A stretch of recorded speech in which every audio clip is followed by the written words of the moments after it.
একটাই মাত্র কিতাব দুনিয়ায় আছে যেটা মানুষকে হেদায়েত দিতে পারে। যারা আরবি গ্রামার জানে, আলিফ লাম 4 প্রকার হয়। এখানে নির্দিষ্ট করার জন্য আল্লাহ লাগিয়ে দিয়েছেন এমন একটা কিতাবের আগে। এই কোরআন শরীফের নাম আমি তাফসিরে বাইজাবিতে পেয়েছি 55টা, বিশেষ নাম 5টা: আল কোরআন, আল ফুরকান, আল জিকির, আল কিতাব, আত তানজিল। কয়টা? 4 নাম্বার কি বললাম? আল কিতাব। এটা কিতাবের আগে আলিফ লাম আছে। আল্লাহ পাক জানাতে চায় পৃথিবীর মানুষেরা, একটাই মাত্র কিতাব আমি দুনিয়ায় পাঠালাম যেটা মানুষকে হেদায়েত দেওয়ার ক্ষমতা রাখে।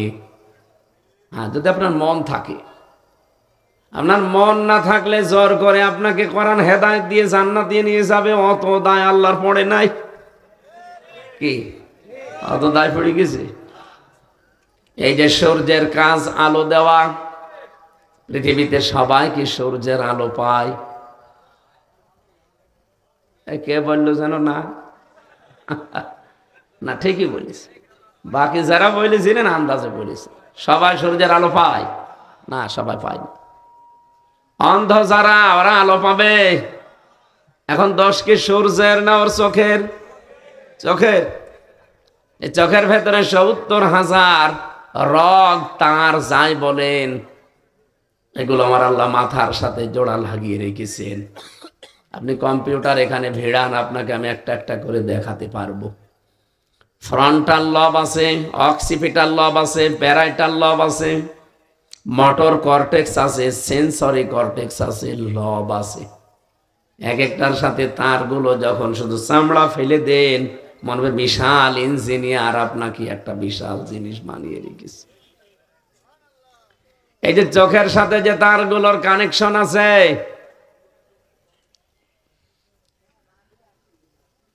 এই তারের ভেতরে বিজ্ঞান এখন দেখতে পাচ্ছে খুব বেশি হলো যেটা 3টা এই রগ বা তার অকেজ হয়ে যায়, দুর্বল হয়ে যায়, আপনিও কালকে থেকে সূর্যের আলো আর দেখতে পাবেন না। তাহলে যে মানুষগুলো দেখতে পায় না, চোখ কিন্তু আমার মতোই, তাকাতেও পারে কিন্তু দেখে না, ওই রগগুলো দুর্বল হয়ে গেছে অথবা অকেজ হয়ে গেছে। আল্লাহ আমাকে ওই রকম করতে পারে না? না, না পারে না। এই পারে বিশ্বাস করলেই তো মানুষ অন্তত দুনিয়ার অপরাধ ছেড়ে দিতে বাধ্য। পারে, এইটাই তো আমরা মনে করি পারে। এই জন্য আজকের আলোচনার বিষয় সন্দেহ। আমি আয়াত তেলাওয়াত করার সময় 2টা শব্দ একটু জোর দিয়ে পড়েছিলাম। কোন 2টা মনে আছে না?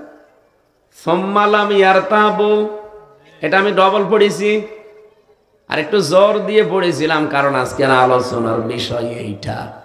আল্লাহ বলে সুম্মা লাম ইয়ারতাবু, তারা সন্দেহ করে না। আমার এই ৭০,০০০ রগের ভেতরে 3টা রগ আল্লাহ অকেজ করে দিলে আমিও যে কালকে ওই অন্ধের মতো দেখতে পাবো না, এ ক্ষমতা আল্লাহর ১৫০০ বছর আগে ছিল, এখন আর নেই। এটা আছে কিন্তু আমাদের সন্দেহ আছে না। মানে আপনি বললে হবে? আজকের আয়াত বলবে যে হ্যাঁ সন্দেহ আছে। এই সন্দেহটা দূর করার জন্য শেষের দিকে আমরা একটা টান দিয়েছিলাম, উলাইকা হুমুস সাদিকুন। যান, তাড়াতাড়ি যান। আমি আসলে ডিস্টার্ব হলে কথা ভুলে যাই। আপনাদের মতো এত ভালো মেধা তো আমার না, একটু ডিস্টার্ব করবেন না ভাই, আমি মাপ চাচ্ছি। যতটুকু শোনেন, যদি 15 মিনিটও শোনেন, নিস্তব্ধ ভাবে শুনি, বাড়ি চলে যান। আপনি 15 মিনিটই যথেষ্ট।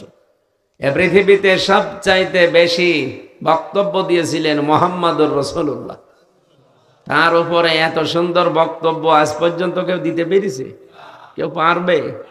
তার জীবনের সবচাইতে বেশি কথা ছিল মাত্র 27 মিনিট। বিদায় হজের ভাষণে যে 14টা পয়েন্টের উপরে কথা বলেছিলেন, কয় মিনিট?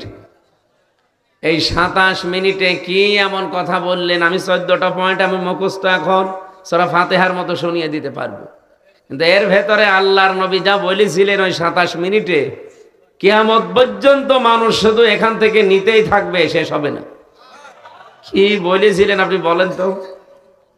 আমরা 2-3 ঘন্টা ওয়াজ করি, আমাদের ভেতরে তো কোনো মাল নেই, তাহলে বলে যায় আপনি শুনে যান। আর নবীদের এক একটা কথা নিয়ে আজ 1500 বছর চলছে, মানুষ গবেষণা চালাচ্ছে, গবেষণা করে করে ওখান থেকে বিভিন্ন জিনিস নিচ্ছে। আজ পর্যন্ত নেওয়া শেষ হয়ে গেছে? শেষ হবে? কোনোদিন শেষ হবে না। তাহলে কি বলেছিলেন উনি, ওই রকম কথা বলা দরকার আমাদের। আপনি কথা কম বলেন, কিন্তু সেখান থেকে যেন এমন কিছু নিয়ে আমরা বাড়ি যেতে পারি যেটা আমার জীবনের মোড় ঘুরিয়ে দেবে ইনশাআল্লাহ।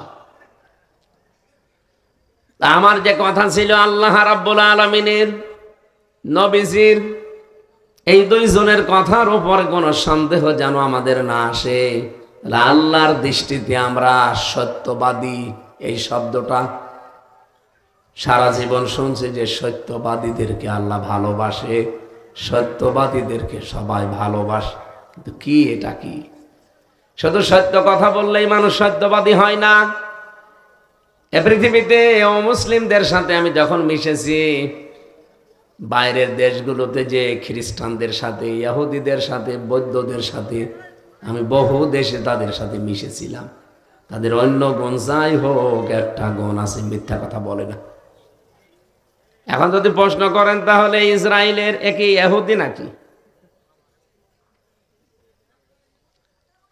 বাইরের দেশে ইহুদিদের সাথে যখন দেখেছি এরা স্ত্রীকে খাস পর্দা করাচ্ছে, হাত মোছা পা মোছা পরানো, এত বড় বড় দাড়ি, মাথায় পাগড়ি দেওয়া, 4-5টা ছেলে মেয়ে বাচ্চা, কাঁধে হাতে, একটা এ কাঁধে একটা এ কাঁধে, একটা মাথায় একটা কাঁধে চলতেছে, একটা হাতে, আর ওর বর পেটে আর একটা, 5-6টা বাচ্চা। দেখলে মনে হবে যে বিশাল বড় কোনো আলেম হবে, বুজুর্গ, অথচ ইহুদি। যদি প্রশ্ন করি, হ্যালো ব্রাদার, হে ভাই, আপনার নবীর নাম কি? What is your prophet? আপনার নবীর নাম কি জিজ্ঞাসা করলে তখন বলে জোসেফ। জোসেফ মানে মুসা আলাইহিস সালাম। আমরা যারে মুসা নবী বলে ডাকি, ওরা জোসেফ বলে। খ্রিস্টানদেরকে যদি জিজ্ঞাসা করা হয় যে আপনার নবীর নাম কি, ওরা বলে যিশু। যিশু মানে ঈসা আলাইহিস সালাম। আর হযরতে ইব্রাহিমকে ডাকে আব্রাহাম বলে। হযরতে দাউদ নবীকে ওরা ডাক দেয় ডেভিড বলে। ইসহাক নবীর নাম তারা পাল্টিয়ে দিয়েছে। এই যে আচরণ দেখলে আপনি বুঝবেন না, মনে হবে যে মুসলমানদের বিশাল বড় কোনো বুজুর্গ আলেম হবে, কিন্তু লোকটা ইহুদি। হ্যাঁ, তারা আমাদের নবীকে মানে না। নবীজিকে না মানার কারণে আমরা তাদেরকে কাফের বলে ডাকি। ইসরায়েলের যে শয়তানগুলো, বিশেষ করে আমাদের পাশের রাষ্ট্রের যারা এখন মসজিদগুলো ভেঙ্গে ভেঙ্গে সব দখল করে নিচ্ছে, এই খ্রিস্টান কি, এই মুশরিকরা, এই উগ্রপন্থী মুশরিক হিন্দু যারা, সব হিন্দু না, উগ্র যারা, সন্ত্রাসী যারা, জঙ্গি যারা, এরাই কিন্তু আল্লাহর ঘরগুলো আজ 8.5 মাস ধরে ভাঙতেছে। আপনি দেখেছেন কতগুলো ঘর ভাঙলো? গতকালকে একটা ভেঙেছে। ওরা ভুয়া ধোয়া তুলেছে যে এখানে 500 বছর আগে মন্দির ছিল, এই জন্য ভেঙে আমরা মন্দির বানাবো।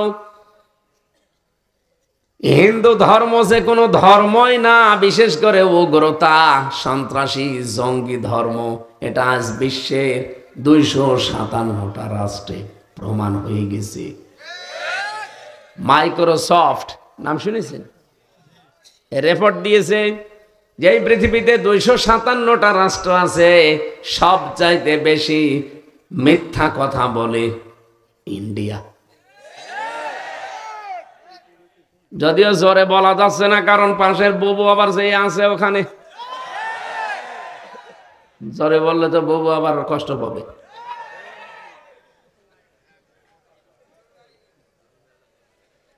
যাই হোক, বুবু আছেন, একটু ভালো করে থেকে, এর কারণ ওদের তো চরিত্র ভালো না। কখন যে আবার কি করে ফেলে, দেখা যাচ্ছে শেষ বয়সে এসে আবার আমাদের মামা হওয়া লাগবে। চাচা হওয়া লাগবে। আমরা এমনি মামা চাচা আছি, অন্তত এই শেষে এসে যেন আবার চাচা ডাক শোনা না লাগে। কি গো চাচা বলে ডাকতেছে, কে গো? আমার মার নাম হাসানা। হ্যাঁ, কবে হবে? কোথায় এসে মরে গেছে দুলো ভাই কতদিন আগে?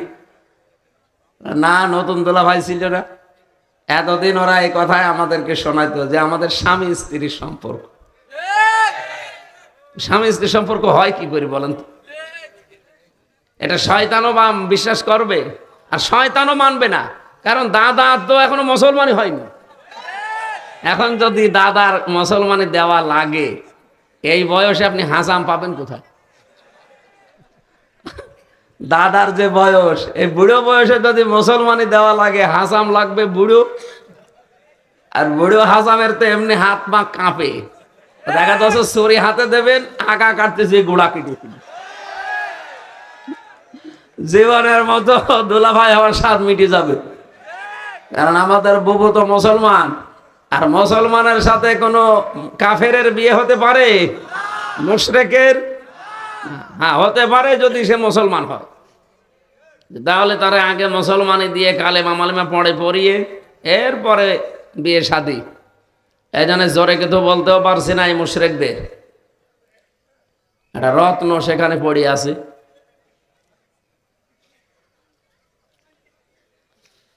নারাইলবাসী, আমরা যদি এখন আওয়াজ তুলি সারা বিশ্বের কাছে, যে ঢাকার স্বামীবাগের যে ইস্কন মন্দির, এটা 1000 বছর আগে এখানে মসজিদ ছিল, এটা আমরা ভেঙে এখন মসজিদ বানাবো, বলেন কেমন লাগবে আপনাদের? বলেন তো। এই জন্য উগ্রপন্থী যারা সন্ত্রাসী জঙ্গি, এই হিন্দু বাদ দিয়ে বাকি সাধারণ হিন্দুরা পর্যন্ত এখন এই মোদির উপরে খেপায়। ও কি মানুষ? একটা জানোয়ার। যে উপরওয়ালার ঘর, ওরা তো আল্লাহ বলে না, বলে উপরওয়ালার ঘরও ভেঙে ফেলছে। আমার মনে হয় আবাবিল আবার আসার সময় হয়ে গেছে। ওরা যেভাবে মসজিদ ভাঙ্গা আরম্ভ করেছে, যে আল্লাহ তুমি আর একবারের জন্য একটু আবাবিলটা পাঠাও, ওদেরকে দেখাও যে আমি এখনো আছি। কথা বলেন না কেন? এই জন্য সত্যবাদী কারা, আমি এই শব্দ নিয়ে পর্যন্ত এসেছিলাম। ওরা সত্য কথা বলে, সত্য বললেই মানুষ সত্যবাদী হয় না। সত্যবাদী হওয়ার জন্য কিছু আলামত লাগে, কিছু কাজ করা লাগে। ওইগুলো আজকের তেলাওয়াত কিন্তু আয়াতে আছে। আমরা তাফসীর আকারে কথা বলতে চাই ইনশাআল্লাহ। আপনারা লিখেও দিয়েছেন তাফসীরুল কোরআন মাহফিল। আমার ভাইরা, যেহেতু আলিফ লামের ব্যাখ্যা বলছিলাম, পৃথিবীতে এমন একটা কিতাব আল্লাহ দিয়েছেন, এই কিতাবের ক্ষমতা আছে এরকম যে আপনাকে হেদায়েত দিতে পারে। নাকি এখন নেই? এখন আছে। তাফসীরে আমি ব্যাখ্যায় পড়লাম ফি জিলালিল কোরআন, মুফাসসির লিখেছেন, এই পৃথিবীতে কেউ যদি কোরআনে কারিমের কাছে সত্যি মন নিয়ে যেতে পারে, সূর্যের আলো যেমন সবাই পায় না, কোরআনের হেদায়েত সবাই পাবে না, তার মন থাকা লাগবে। ওর যেমন চোখ থাকা লাগবে, আমারও মন থাকা লাগবে। গিরিশচন্দ্র সেন, এই লোকটার পুরা জীবনী আমি পড়ে দেখেছি। ওরা কোরআন শরীফের শুধু বাংলা অর্থ করে না, ও তাফসীরও একটা লিখেছে। কথা বলেন কেন ভাই? দেন ওটা খুলে দেন, দেন। ও মেয়ে লোক, এই ওটা খোলা দরকার। মহিলারা এখানে কেন? ওদের বাড়ির ভেতরে পাঠিয়ে দেন। হ্যাঁ হ্যাঁ, মহিলা স্টেজ আছে, ওখানে যান। আপনারা এখানে কেন? বাবা শাহজালাল শেষে সব হালাল হয়ে যাবে। যান একটু ভেতরে যান, আপনারা ভেতরে যান, কিছু কথা শোনেন। আপনাদের কথাও 10-15 মিনিট বলবো ইনশাল্লাহ। আপনারা কথা বলবেন না ভাই, এই এদিকে তাকান, থাক ওখানে দাঁড়িয়ে থাক। আমার ভাইরা, এই আয়াতের পক্ষে আমি একটা হাদিস পেয়েছিলাম। বিশ্ব নবী বলেন, মানিত্তাবাল হুদা বিগাইরিল কোরআন আদাল্লাহুল্লাহ। তিরমিজি শরীফের হাদিস। কোন মানুষ যদি কোরআন বাদ দিয়ে পৃথিবীর কোন জায়গায় ভালো হওয়ার নিয়েতেও যায়, আল্লাহ নিজে তাকে দায়িত্ব নিয়ে গোমরা বানিয়ে দেয়। শব্দটা দেখেছেন? আদাল্লাহ, এখানে আলেম আছে অনেক, আদাল্লাহ ইউদিল্লু বাবে ইফআল থেকে এসেছে। বাবে ইফআলের খাসিয়াত হচ্ছে 9টা। এর 1 নাম্বার খাসিয়াত, এখানে বাংলা অর্থ দাঁড়িয়েছে এইটা। আপনার নিয়ত হয়তো ভালো ছিল, কিন্তু সেখানে কোরআন ছিল না। আপনার যতই ভালো নিয়ত থাক, আপনি যত ভালো নিয়তে সেখানে থাকেন না কেন, যে আমি তো ভালো নিয়তে আছি, কিন্তু কোরআন সেখানে নেই, কোরআনের কর্মসূচি সেখানে চলে না। এই জন্য নিজে আল্লাহ দায়িত্ব নিবে আপনাকে গোমরা বানিয়ে দিতে। এবার আপনি জবান খুলে বলবেন, হেদায়েত দেওয়ার একচ্ছত্র মালিকানা হামজার। এখানে পাগলকেও জিজ্ঞাসা করলেও যদি কথা বলতে নাও পারে, তাও আল্লাহকে দেখাবে। হেদায়েত দিতে দুনিয়ায় কেউ পারে? নবীকেও আল্লাহ হাতে দেয়নি এটা, তাহলে নবী নিজের সবাইকে দিয়ে দিত। এটা আল্লাহ শুধুমাত্র নিজের হাতে রেখেছেন, এজন্য কারো হাতে যেহেতু এটা নেই, আল্লাহ বলেন আদাল্লাহুল্লাহ, আমি নিজে দায়িত্ব নিলাম তোকে খারাপ বানিয়ে দেব। তাহলে আজকে থেকে হাদিস মানা যায় না। নবী যদি দল্লা শব্দ দিতেন, সুলাসি মুজাররদ থেকে যেটা এসেছে, দল্লা ইয়াদিল্লু, আদাল্লা ইউদিল্লু, এটা বাবে ইফআল, দল্লা ইয়াদিল্লু সুলাসি মুজাররদের কায়দা। এটার বাংলা অর্থ আসতো এমন যে আপনি নিজেই নিজেকে খারাপ বানিয়ে ফেলেছেন, কিন্তু আপনি নিজেকে খারাপ বানাচ্ছেন না, আপনাকে খারাপ বানানো হচ্ছে। কে বানাচ্ছে? কেন? কারণ যেখানে কোরআন নেই, যালিকাল কিতাব আলিফ লাম দিয়ে আল্লাহ নির্দিষ্ট করলেন, এরপরও কোরআন যেখানে নেই আপনি সেখানে গেলেন কেন? এজন্য আজকে সিদ্ধান্ত নেওয়ার সময় এসেছে।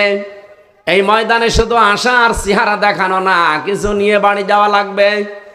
বাংলাদেশে যেই পীরের দরবারে কোরআন নেই, কোরআনের কর্মসূচি নেই, কোরআন বাস্তবায়ন করার কোনো কর্মসূচি সেখান থেকে আসে না, ওই দরবার যদি আমার বাবাও কায়েম করে, আমি ওই দরবারে নেই,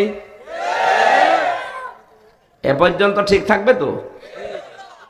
বাংলাদেশ এখন 73টার উপরে রাজনৈতিক দল, যেই দলের কর্মসূচিতে কোরআন নেই, কোরআন প্রতিষ্ঠার কোনো নিয়ম নীতি যে দলে নেই, ওই দল যদি আমার বাবাও প্রতিষ্ঠা করে থাকে, আমি ওই দলে আজকে থেকে নেই। না, এটা এত জোরে বলার দরকার নেই, দিনকাল এখনো ভালো না, কারণ এটা আপনারা মানবেন না আমি জানি। না, এটা মানতে যদি পারেন, হেদায়েত আপনি অলরেডি পেয়ে গেছেন। যে কোরআন যেখানে নেই, ও দল যদি আমার বাবাও প্রতিষ্ঠাতা হয়, আমি ওই দলে নেই।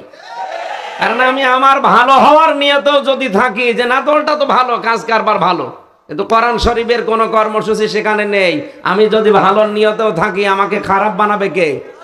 বলেন বলেন। তাহলে এই নিয়ত যারা করে ফেলেছেন, এরকম দরবারে থাকবেন না, এরকম দলে থাকবেন না, তারা শুধু হাত তুলে দেখান তো। এই আন্দাজে হাত তুলবেন।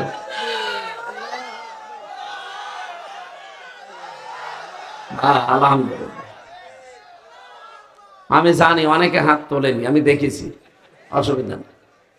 আপনি খারাপ হবেন, গোমরা হয়ে যাবেন, আপনি জাহান্নামে যাবেন। এদিকে আসেন, পেছনে আর একটা লাথি দেই, আপনি আরো তাড়াতাড়ি চলুন। আপনাকে আমি শোনালাম কি, আর আপনি কিভাবে বসে আছেন মূর্তির মতো, বলেন? তাহলে আমি কার সামনে ওয়াজ করবো এখন বলেন? যারা হাত তুললেন অন্তত তাদের সামনে করি নাকি? হ্যাঁ, ঠিক আছে।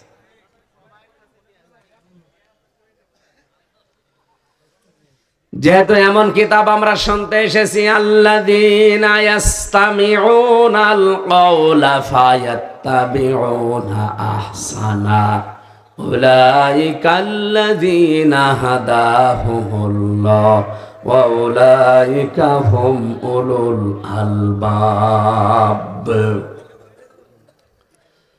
সূরা জুমারের 18 নম্বর আয়াতে আল্লাহ বলেন, যারা আমার এই কোরআন থেকে উত্তম কথাগুলো শ্রবণ করে, ফায়াত্তাবিউনা আহসানা, শুধু শ্রবণ করে শেষ করে দেয় না, এগুলো অনুসরণের সিদ্ধান্ত নিয়ে ফেলে। আজকে আমরা যতটুকু শুনবো, যেগুলো ভালো কথা, উত্তম কথা, মাস্ট বি, ওগুলো মানার সিদ্ধান্ত নিয়ে ফেলবো। উলাইকাল্লাযীনা হাদাহুমুল্লাহ, আল্লাহ বলেন এরকম মানুষদেরকে আমি হেদায়েত দেব। কয়টা গুণ পেলাম? যারা আল্লাহর এই কথাগুলো শুনবে আর যারা এটা মেনে নেওয়ার সিদ্ধান্ত নিয়ে ফেলবে, আল্লাহ বলেন তাদেরকে আমি আল্লাহ নিজে হেদায়েত দান করব। উলাইকা হুম উলুল আলবাব, আর এরাই হচ্ছে আমার বান্দাদের ভেতরে বুদ্ধিমান। সুবহানাল্লাহ বলতে পারেন না? এখন যারা শুনতে এসেছি, সত্যি সত্যি কোরআন যেহেতু সবাইকে হেদায়েত দিতে পারে, কিন্তু আমারও নিচের একটা যোগ্যতা থাকা লাগবে। এই গিরিশচন্দ্র সেন, এই লোকটা নরসিংদী জেলায় বাড়ি। আমি নিজে গেছি তার বাড়ি দেখতে। সারাটা জীবন কোরআন পড়েছে বেশি আমাদের চাইতে, বুঝেছে বেশি আমাদের চাইতে, লিখেছেও বেশি আমাদের চাইতে। এখানে স্টেজে যত আলেম বসে আছে, যারা আশপাশে চেয়ার পেয়েছেন, এখানে জ্ঞানী গুণী যারাই আছেন, কেউ গ্যারান্টি দিতে পারবেন না, আমি নিজেও না, যে পড়া কোরআন শরীফের প্রতিটি শব্দের অর্থ আমার জানা আছে। পারবেন না? কেউ পারবেন না। আমারও এখন ক্ষমতা নেই। পড়েছি কতবার আমার নিজেরও হিসাব নেই, কিন্তু আমার মনে নেই। বলেন তো, এতবার আমি স্টাডি করার পরও এখন প্রত্যেকটা শব্দের অর্থ আমার মনে নেই। অথচ লোকটা হিন্দু মানুষ। চিন্তা করে দেখেছেন তাহলে আমার চাইতেও পড়েছে কত বেশি। আমার কোরআনের ওপরে অনার্স মাস্টার্স করা, আমার কামেল করা কোরআন নিয়ে, এরপরেও আর প্রতিটি শব্দের অর্থ আমার মনে নেই। অথচ কতবার এক একটা শব্দের অর্থ পড়েছি আমি নিজেও জানি না। এত সূক্ষ্ম মেধা আল্লাহ আমাকে দিয়েছে যে 6 মাসে আমি কোরআন শরীফ মুখস্থ করেছি। 6 মাস লেগেছিল মাত্র আমার পুরা কোরআন মুখস্থ করতে। তাও আমি আয়াত, পারা, পৃষ্ঠা, লাইন, রুকু, সূরার নাম সব এভাবে পড়েছি, শুধু হাফেজি না। এত তাড়াতাড়ি সূক্ষ্মভাবে মুখস্থ করে দাঁড়িয়ে পড়া 30 পারা শুনিয়ে দিলাম। এত মেধা থাকার পরও লোকটার সাথে আমি পারলাম না। শুধু আমি একা না, এখানে কেউ পারবেন না। গিরিশচন্দ্র সেন আমাদের চাইতে কোরআন পড়েছিল আরো বেশি, লিখেছিল আমাদের চাইতে আরো বেশি। বলেন বলেন। কিন্তু হেদায়েত পায়নি। মারা যাওয়ার পরে তারা আমাদের মতো কবরে দেয়নি, তারা আগুন দিয়ে পুড়িয়ে ফেলেছে। কেন? কারণ তার মন ছিল না। এত পড়ে, এত বুঝে, এত লেখার পরে, এত সম্পর্ক কোরআনের সাথে, এরপরও হেদায়েত আল্লাহ দেয়নি। কারণ হেদায়েত পাওয়ার জন্য মন থাকতে হয়। আপনার যদি মন তৈরি না হয়, আমির হামজা না, কাবার ইমাম এসে ওয়াজ করলো, আপনার কিছুই হবে না। এই জন্য 1-1.5 ঘন্টা যদি কথা বলিও, মন তৈরি করেন আগে, যে যা বলছে এটা হামজার বাবার কথা না, এটা আমার নিজের জন্যই বলছে। ফামান সুহসিহা আনিন নার ওয়া উদখিলাল জান্নাতা ফাকাদ ফাজ। সূরা আলে ইমরান 185 নম্বর আয়াত, মাঝের অংশে আছে। 4 নাম্বার পারার 13 নাম্বার পৃষ্ঠার 12 নাম্বার লাইনে পাবেন। রব্বুল আলামিন বলেন, ওই লোকটার জীবন সফল যাকে আল্লাহ জাহান্নামের আগুন থেকে মুক্তি দিয়ে জান্নাতে দিয়ে দিয়েছে। এটা একটা অর্থ। আর একটা অর্থ আছে, আমি দ্বিতীয়টা বলার জন্য আয়াতটা পড়লাম। তাহলে একটা অর্থ বুঝলেন, আসল সফলতা বিফলতায় দুনিয়ার জীবনে না, এটা পাওয়ার জন্য মরণের পরে আখিরাত। আর দুনিয়ার জীবনে কোনটা?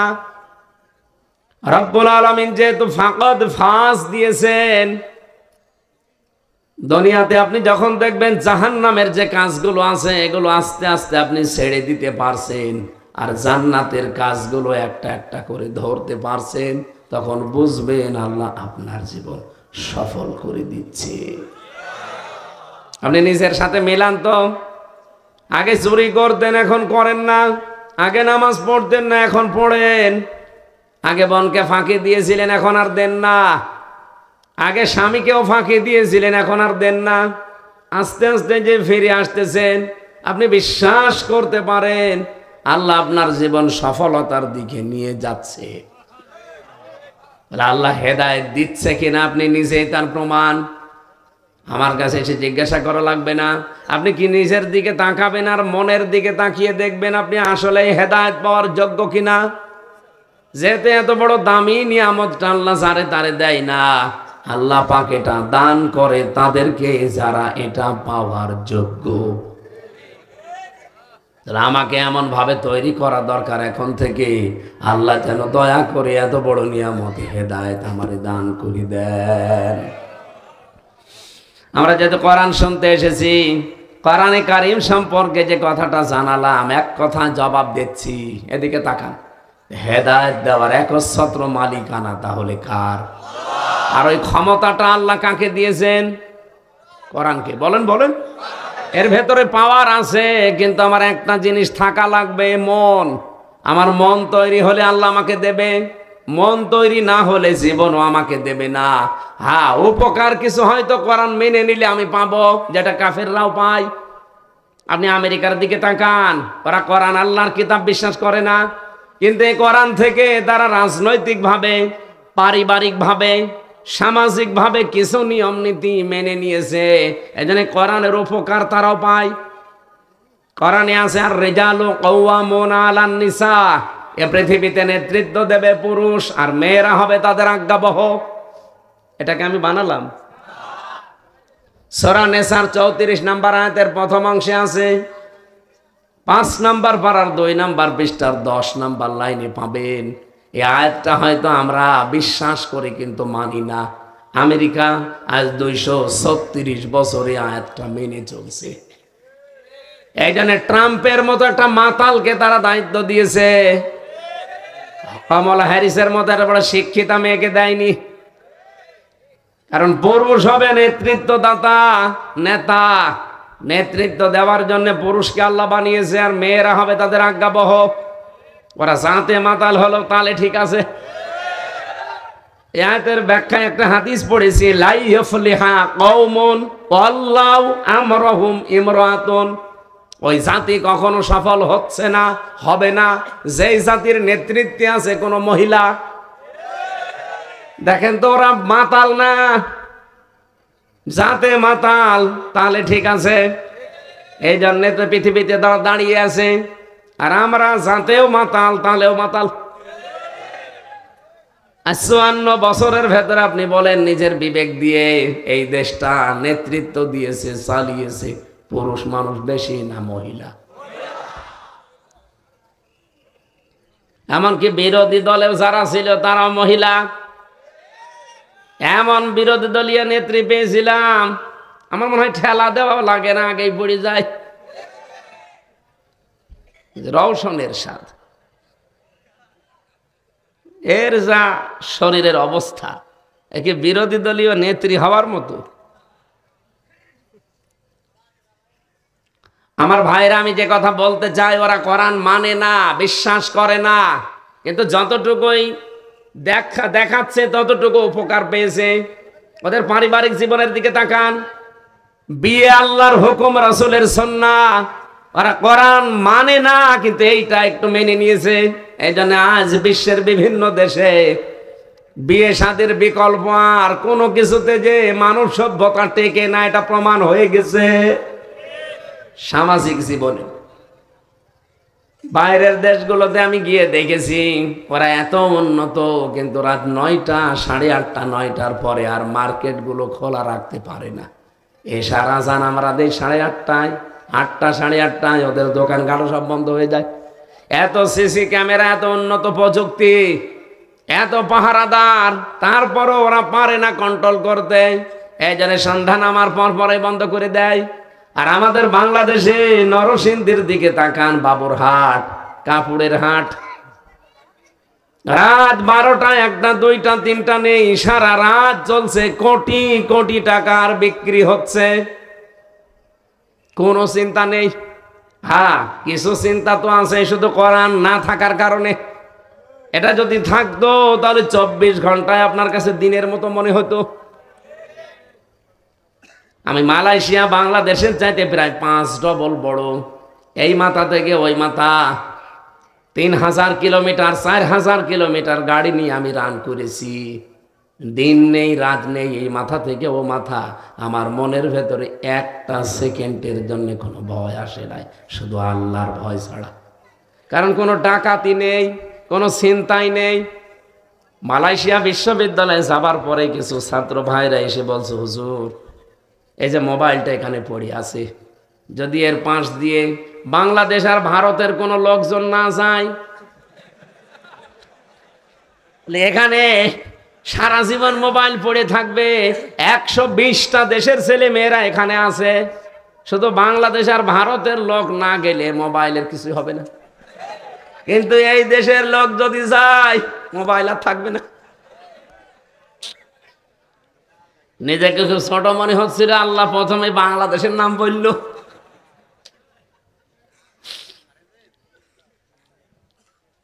তারপরেও সেখানে 100 ভাগ কোরআনের আইন জারি নেই, অন্তত কিছুটা আছে।